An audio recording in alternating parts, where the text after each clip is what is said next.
John Bull. Prose by Washington Irving. An old song, made by an aged old pate, of an old worshipful gentleman who had a great estate, that kept a brave old house at a bountiful rate, and an old porter to relieve the poor at his gate. With an old study filled full of learned old books, with an old reverend chaplain, you might know him by his looks, with an old buttery-hatch worn quite off the hooks, and an old kitchen that maintained half a dozen old cooks. Like an old courtier, etc. Old song. There is no species of humor in which the English more excel than that which consists in caricaturing and giving ludicrous appellations or nicknames. In this way they have whimsically designated, not merely individuals but nations, and in their fondness for pushing a joke they have not spared even themselves. One would think that in personifying itself a nation would be apt to picture something grand, heroic, and imposing, but it is characteristic of the peculiar humor of the English, and of their love for what is blunt, comic, and familiar, that they have embodied their national oddities in the figure of a sturdy, corpulent old fellow with a three-cornered hat, red waistcoat, leather breeches, and stout oaken cudgel. Thus they have taken a singular delight in exhibiting their most private foibles in a laughable point of view, and have been so successful in their delineations that there is scarcely a being in actual existence more absolutely present to the public mind than that eccentric personage, John Bull. Perhaps the continual contemplation of the character thus drawn of them has contributed to fix it upon the nation, and thus to give reality to what at first may have been painted in a great measure from the imagination. Men are apt to acquire peculiarities that are continually ascribed to them. The common orders of English seem wonderfully captivated with the beau ideal which they have formed of John Bull, and endeavor to act up to the broad caricature that is perpetually before their eyes. Unluckily, they sometimes make their boasted bullism an apology for their prejudice or grossness, and this I have especially noticed among those truly homebred and genuine sons of the soil who have never migrated beyond the sound of bow bells. If one of these should be a little uncouth in speech and apt to utter impertinent truths, he confesses that he is a real John Bull and always speaks his mind. If he now and then flies into an unreasonable burst of passion about trifles, he observes that John Bull is a choleric old blade, but then his passion is over in a moment and he bears no malice. If he betrays a coarseness of taste and an insensibility to foreign refinements, he thanks heaven for his ignorance. He is a plain John Bull and has no relish for frippery and knick-knacks. His very proneness to be gulled by strangers and to pay extravagantly for absurdities is excused under the plea of munificence, for John is always more generous than wise. Thus, under the name of John Bull he will contrive to argue every fault into a merit, and will frankly convict himself of being the honestest fellow in existence. However little, therefore, the character may have suited in the first instance, it has gradually adapted itself to the nation, or rather they have adapted themselves to each other. And a stranger who wishes to study English peculiarities may gather much valuable information from the innumerable portraits of John Bull as exhibited in the windows of the caricature shops. Still, however, he is one of those fertile humorists that are continually throwing out new portraits and presenting different aspects from different points of view. And, often as he has been described, I cannot resist the temptation to give a slight sketch of him such as he has met my eye. John Bull, to all appearance, is a plain, downright, matter-of-fact fellow, with much less of poetry about him than rich prose. There is little of romance in his nature, but a vast deal of strong natural feeling. He excels in humor more than in wit, is jolly rather than gay, melancholy rather than morose, can easily be moved to a sudden terror or surprised into a broad laugh, but he loathes sentiment and has no turn for light pleasantry.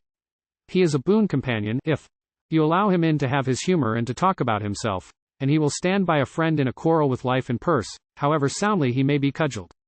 In this last respect, to tell the truth, he has a propensity to be somewhat too ready. He is a busy-minded personage, who thinks not merely for himself and family, but for all the country round, and is most generously disposed to be everybody's champion. He is continually volunteering his services to settle his neighbors' affairs, and takes it in great dudgeon if they engage in any matter of consequence without asking his advice, though he seldom engages in any friendly office of the kind without finishing by getting into a squabble with all parties, and then railing bitterly at their ingratitude. He unluckily took lessons in his youth in the noble science of defense, and having accomplished himself in the use of his limbs and his weapons and become a perfect master at boxing and cudgel play, he has had a troublesome life of it ever since. He cannot hear of a quarrel between the most distant of his neighbors, but he begins incontinently to fumble with the head of his cudgel, and consider whether his interest or honor does not require that he should meddle in the broil. Indeed, he has extended his relations of pride and policy so completely over the whole country that no event can take place without infringing some of his finely spun rights and dignities. Couched in his little domain, with these filaments stretching forth in every direction, he is like some choleric, bottle-bellied old spider who has woven his web over a whole chamber, so that a fly cannot buzz nor a breeze blow without startling his repose and causing him to sally forth wrathfully from his den.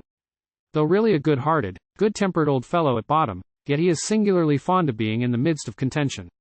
It is one of his peculiarities, however, that he only relishes the beginning of an affray. He always goes into a fight with alacrity, but comes out of it grumbling even when victorious, and though no one fights with more obstinacy to carry a contested point, yet when the battle is over and he comes to the reconciliation, he is so much taken up with the mere shaking of hands that he is apt to let his antagonist pocket all that they have been quarreling about. It is not, therefore, fighting that he ought so much to be on his guard against as making friends. It is difficult to cudgel him out of a farthing, but put him in a good humor and you may bargain him out of all the money in his pocket. He is like a stout ship which will weather the roughest storm uninjured, but roll its masts overboard in the succeeding calm. He is a little fond of playing the magnifico abroad, of pulling out a long purse, flinging his money bravely about at boxing matches, horse races, cockfights, and carrying a high head among gentlemen of the fancy. But immediately after one of these fits of extravagance he will be taken with violent qualms of economy, stop short at the most trivial expenditure, talk desperately of being ruined and brought upon the parish, and in such moods will not pay the smallest tradesman's bill without violent altercation. He is, in fact, the most punctual and discontented paymaster in the world, drawing his coin out of his breeches pocket with infinite reluctance, paying to the uttermost farthing, but accompanying every guinea with a growl. With all his talk of economy, however, he is a bountiful provider and a hospitable housekeeper. His economy is of a whimsical kind, its chief object being to devise how he may afford to be extravagant.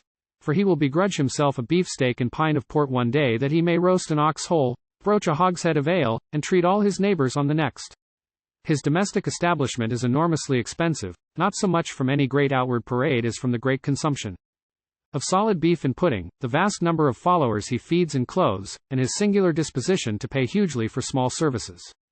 He is a most kind and indulgent master, and, provided his servants humor his peculiarities, flatter his vanity a little now and then, and do not peculate grossly on him before his face, they may manage him to perfection. Everything that lives on him seems to thrive and grow fat. His house servants are well paid and pampered and have little to do. His horses are sleek and lazy and prance slowly before his state carriage, and his house dogs sleep quietly about the door and will hardly bark at a housebreaker. His family mansion is an old castellated manor house, grey with age, and of a most venerable though weather-beaten appearance. It has been built upon no regular plan, but is a vast accumulation of parts erected in various tastes and ages. The centre bears evident traces of Saxon architecture, and is as solid as ponderous stone and Old English oak can make it. Like all the relics of that style, it is full of obscure passages, intricate mazes, and dusty chambers, and, though these have been partially lighted up in modern days, yet there are many places where you must still grope in the dark.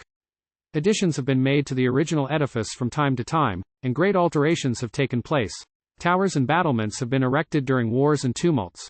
Wings built in time of peace, and outhouses, lodges, and offices run up according to the whim or convenience of different generations, until it has become one of the most spacious, rambling tenements imaginable. An entire wing is taken up with the family chapel, a reverend pile that must have been exceedingly sumptuous, and, indeed, in spite of having been altered and simplified at various periods, has still a look of solemn religious pomp.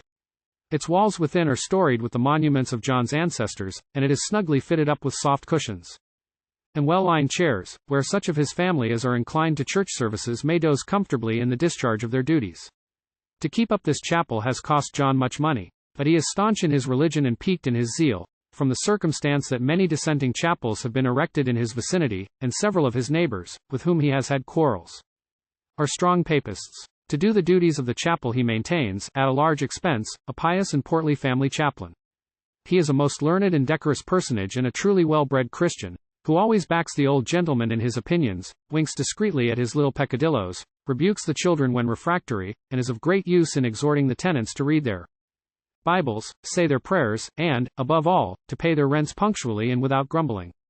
The family apartments are in a very antiquated taste, somewhat heavy and often inconvenient, but full of the solemn magnificence of former times, fitted up with rich though faded tapestry, unwieldy furniture, and loads of massy, gorgeous old plate.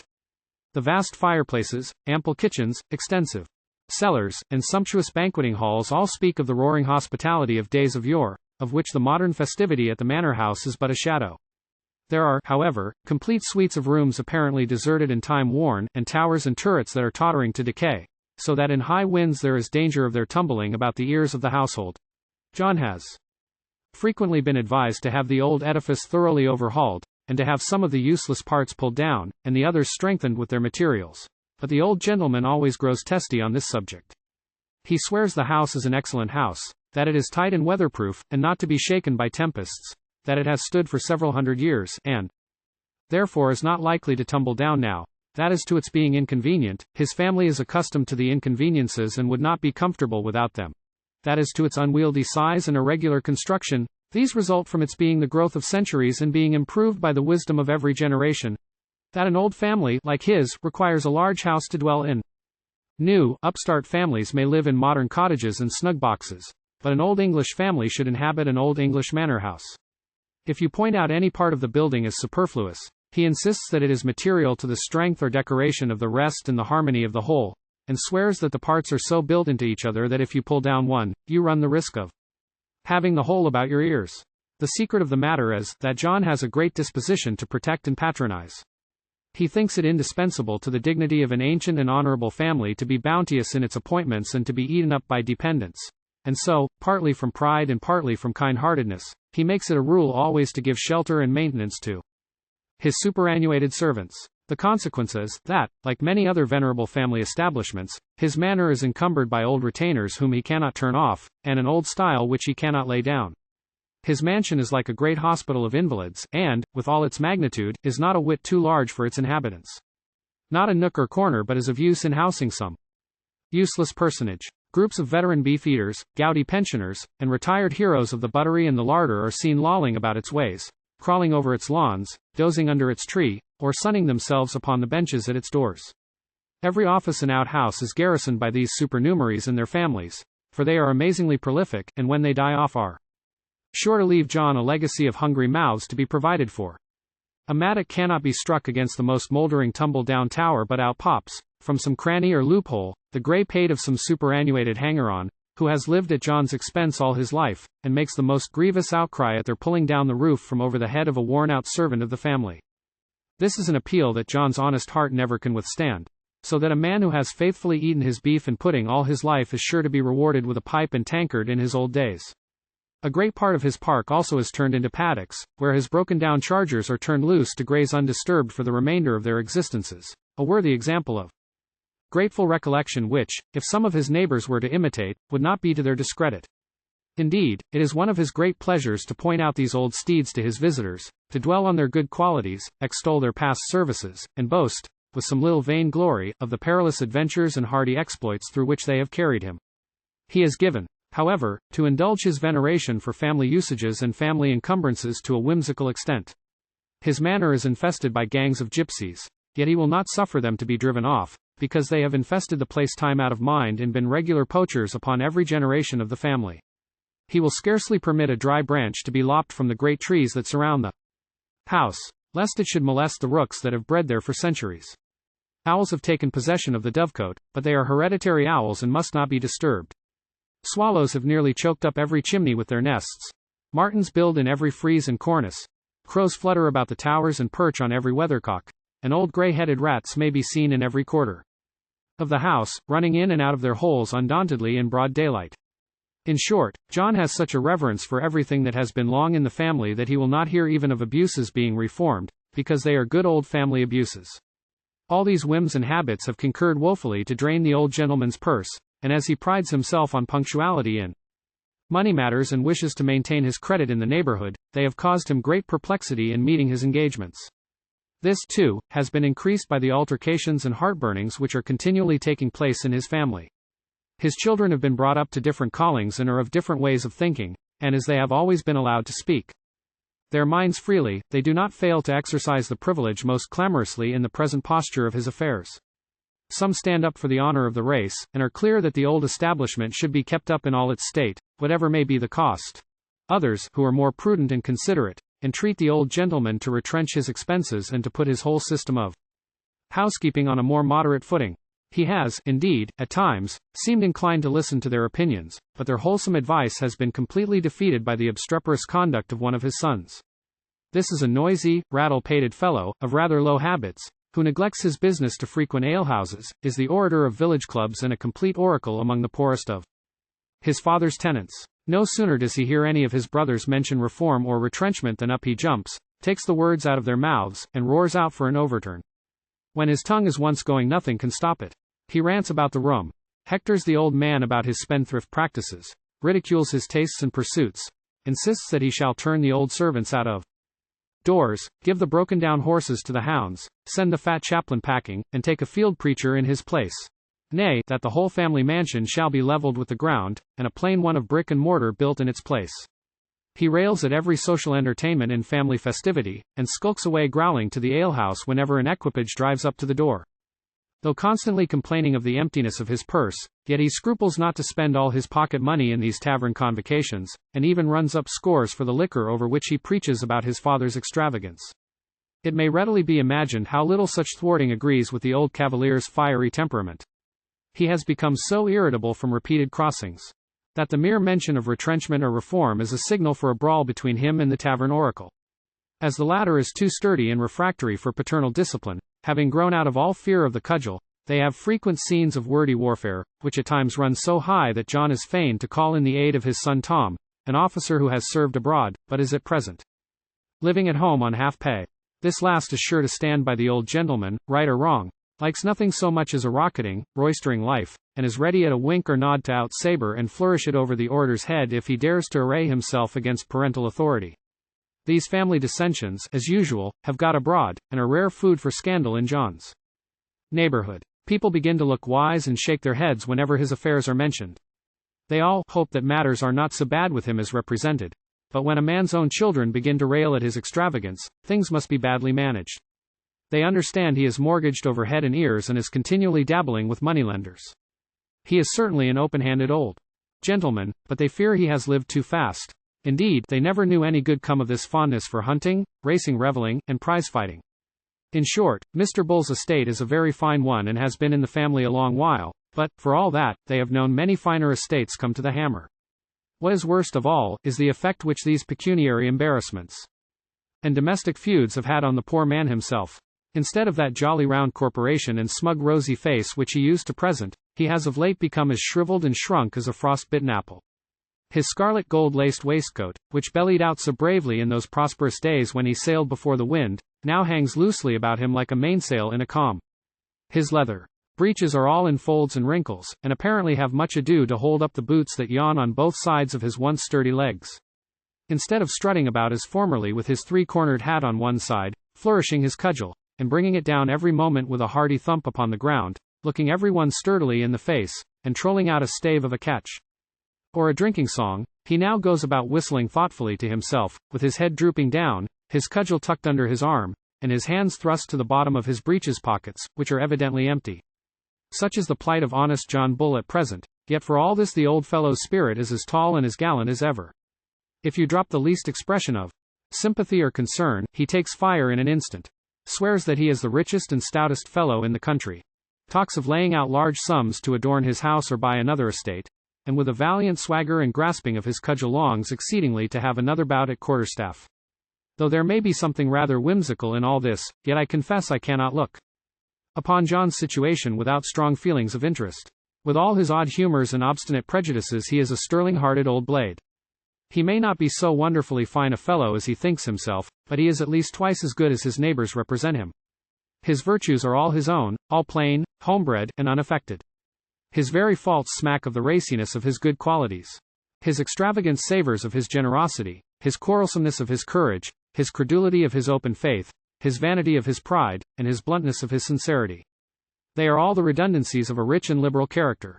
He is like his own oak, rough without, but sound and solid within, whose bark abounds with excrescences in proportion to the growth and grandeur of the timber, and whose branches make a fearful groaning and murmuring in the least storm from their very magnitude and luxuriance. There is something, too, in the appearance of his old family mansion that is extremely poetical and picturesque, and as long as it can be rendered comfortably habitable I should almost tremble to see it meddled with during the present conflict of tastes and opinions. Some of his advisers are no doubt good architects that might be of service, but many, I fear, are mere levelers, who, when they bad once got to work with their mattocks on this venerable edifice, would never stop until they had brought it to the ground, and perhaps buried themselves among the ruins. All that I wish is, that John's present troubles may teach him more prudence in future, that he may cease to distress his mind about other people's affairs, that he may give up the fruitless attempt to promote the good of his neighbors and the peace and happiness of the world, by dint of the cudgel, that he may remain quietly at home, gradually get his house into repair, cultivate his rich estate according to his fancy, husband his income if he thinks proper, bring his unruly children into order, if he can, renew the jovial scenes of ancient prosperity, and long enjoy on his paternal lands a green, an honorable, and a merry old age.